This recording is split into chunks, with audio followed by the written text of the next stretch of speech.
All right, my friends, it is bright and early. I've got my vanilla latte. I'm up. I'm feeling great. And Team Canada has finally won a gold. Sorry, I had to interject before talking about this Switzerland and Czechia game. Shout out to Michael Kingsbury, finally getting Canada up in the dub column, #1 in the world, first gold medal at the Olympics. It comes on day 8 or whatever it is. Thank goodness Canada is not going to get shut out of golds. It's all thanks to the king, baby. I wanted to give another shout out at the beginning of this video too, to Team Switzerland, not just at the men's ice hockey tournament, but also at the women's hockey tournament too. It has been a really good go for Swiss hockey, for both the men and the women over here. You can see the upcoming Canada versus Switzerland game tomorrow on the women's side.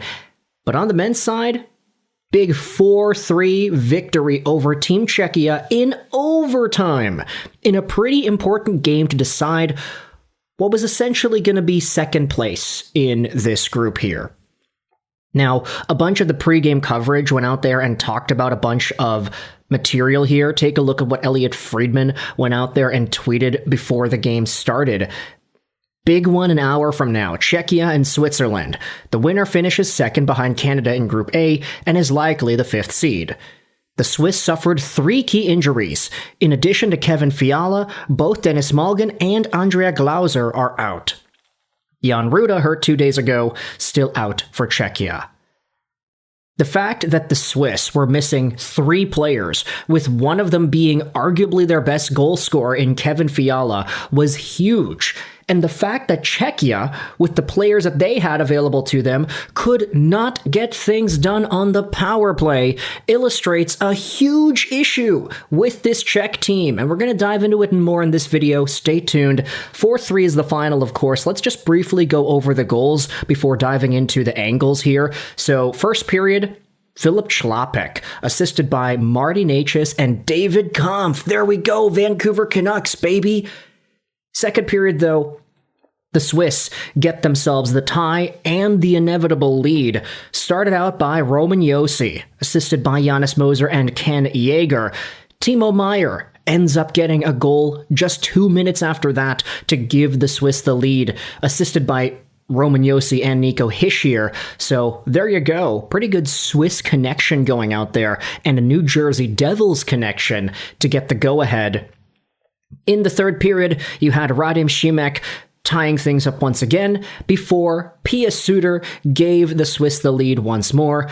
Marty Necas, assisted by Filip and David Pastrnak, then tied things up once more before Dean Kukan, with a beautiful shot in overtime, ends up getting the game winner.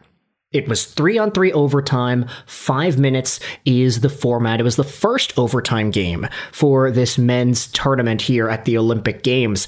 5 minutes of 3-on-3, followed by a 5-round shootout. That's how the formatting goes in this round over here. Things change as the tournament goes on to incorporate longer 3-on-3 periods, etc., but essentially we got ourselves our first glance at 3-on-3 at the Olympics in this game. But if we just scroll through Twitter, we read some of the commentary made by folks on the broadcast. Oh, let's go. Big shout out to the king, baby. Kingsbury gets himself the big gold medal. There was a bunch of drama in this one. Chris Rooney disallowing Czech goals on goalie interference. David Pastrnak, 3-2 Switzerland with 3:06 left. A reminder of what's at stake: a winner in regulation of this game likely gets France or Italy in the qualifying round playoff, a more desirable path to the quarterfinal. This is before Marty Necas ended up getting the equalizer with the goalie pulled. If this game goes to overtime, only 2 points for a win in extra time, not 3 points, so it would affect the standings if it goes to OT.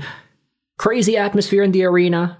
Really awesome environment there before Kukan rips it for the overtime winner.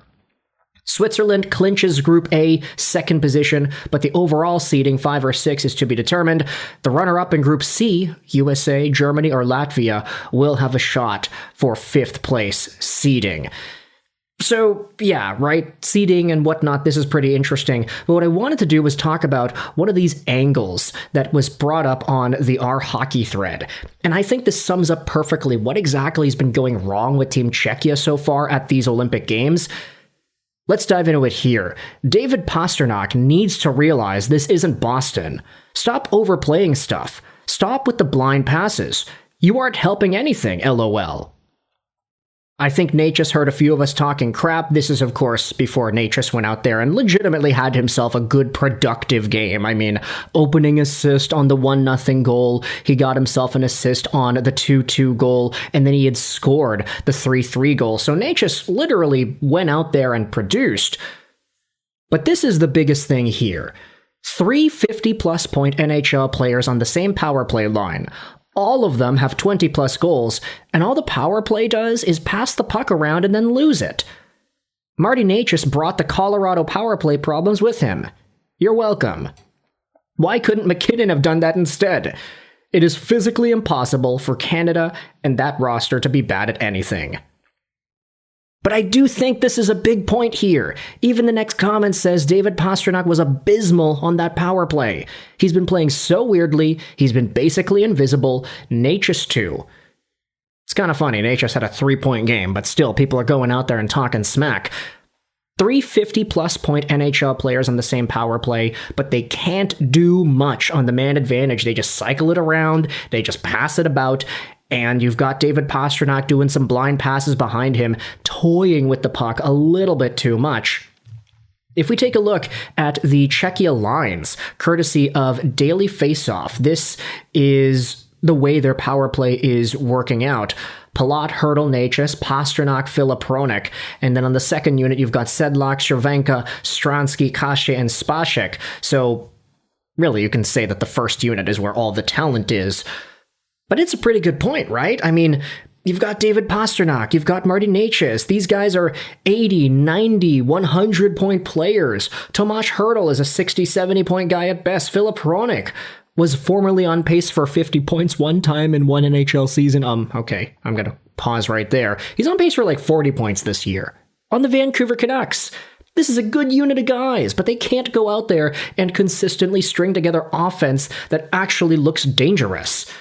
Now, miss me with the game, actually, and the goals that were scored in this contest. You take a look at the stats and you take a look at the power play percentages, but Team Czechia, 4 minutes on the man advantage in the first period, 2 minutes in the second, 2 minutes in the third. They had 8 minutes of power play time. They didn't get a single power play goal in this hockey contest. So that's a specific issue that I think needs to be addressed with coaching, people who are watching this team, any Czech fans going out there and talking about the game.